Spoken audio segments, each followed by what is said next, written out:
Hey, you here? Great! This is the Paul Leslie Hour, and we've got a review of a classic album, the 1972 self-titled record of Willis Alan Ramsey. So, Paul Leslie. Hey, folks. So, I'm going to be reading my review here of the album Willis Alan Ramsey, and along the way, I'm going to be playing some clips from some of my interviews through the years. You're going to hear from Willis Alan Ramsey, of course, but also Lyle Lovett, Ray Benson, and Jimmie Dale Gilmore. So let's get on the right page first.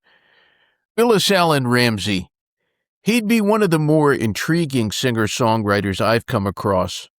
His songs are atypical in the best way, and for those who are fascinated by his album entitled Willis Alan Ramsey, a chance to see the man in concert is an irresistible one. I'm seeing him at Eddie's Attic on January 24th in Decatur, Georgia, which Willis has called one of his favorite listening rooms. Other shows in other places like the Gray Eagle in Asheville, North Carolina on January 25th, that's the next day, and other places, just check the Facebook page. What's interesting is to hear the amount of reverence great American songwriters have for Willis Alan Ramsey, like Ray Benson of Asleep at the Wheel. Watch. I love Willis Alan Ramsey, and his talent is obvious. And then there's Jimmie Dale Gilmore of the Flatlanders. Watch. He is definitely one of the best. One of the both his singing and his songwriting. But then we turn to his revered LP, named in Tom Moon's book, 1,000 Recordings to Hear Before You Die. I played this one from beginning to end more times than I could count, but I was especially thrilled when the incomparable Lyle Lovett waxed lyrical about that album. Watch.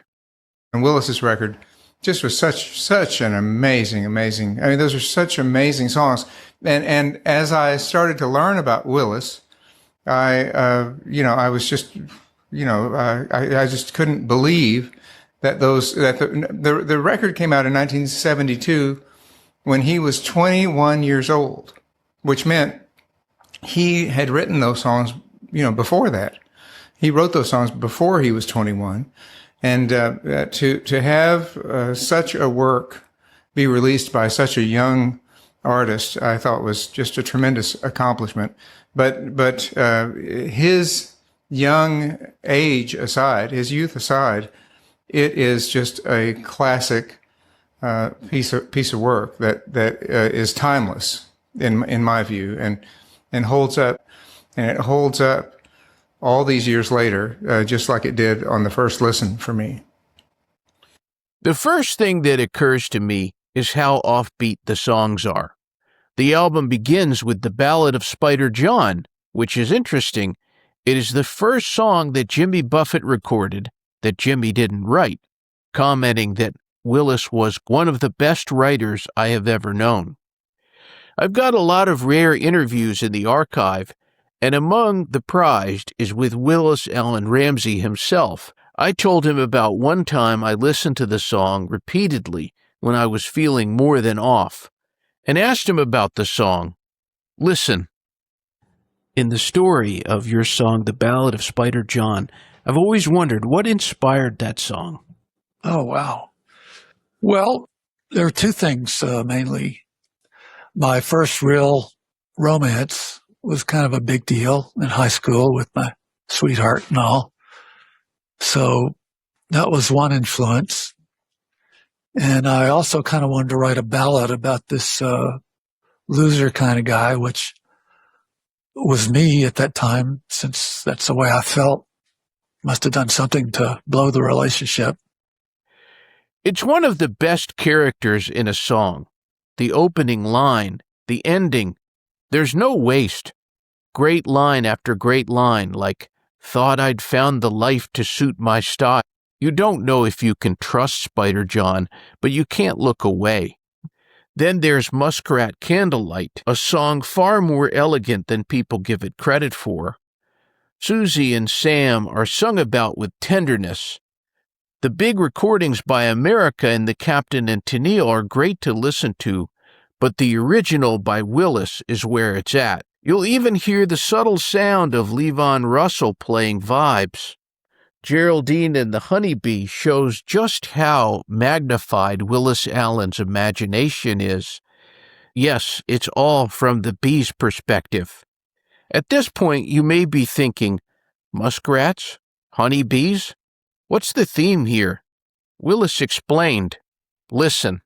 I have a good musician friend, Keith Sykes, who once told me, Willis, when I listen to your songs, all I hear is food and sex. And I said, actually, Keith, it's food, sex, and little animals. Then there's Wishbone, and you'll get a taste for the many different ways Willis Alan could sing. He possesses several voices to match what song he's singing. Bluesy to a wistful lament on Satin Sheets, where it's just his voice and guitar. My favorite song on the album is Goodbye Old Missoula, and I'm not alone in feeling that way. It's very country-oriented and has a few tears on it. Jimmie Dale Gilmore thought a lot of this one and recorded his own version of the song. Painted Lady is another terrific country song. Willis writes songs with lyrics that are never obvious. I look at Watermelon Man as a proud anthem for those who know the simple joys of melon eating. It may seem like a simple song, but if you'd never heard it and someone had said that it was a field recording from Smithsonian Folkways, you'd believe it. Speaking of folk music, Boy from Oklahoma is a biographical song about Woody Guthrie, and it's pretty remarkable how many details Willis injects into the lyrics, along with Willis's own commentary.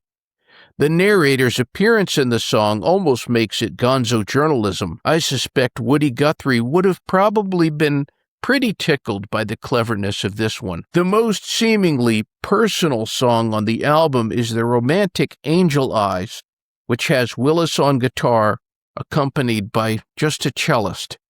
Willis gives a very earnest vocal, but the album ends with an adulation to the women of a specific geographic area, entitled Northeast Texas Women.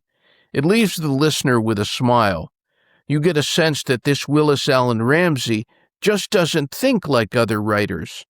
Cast iron curls, aluminum dimples, cotton candy hair. You somehow know exactly what he means. When you put all of the songs on Willis Alan Ramsey together, you realize something. There isn't anyone quite like him. There may be similarities, but Willis is his own deal. And there's not likely to be anyone quite like him again. Hope you have enjoyed my review. And if you go to the show in Decatur, Georgia, I just might see you there. Until next time.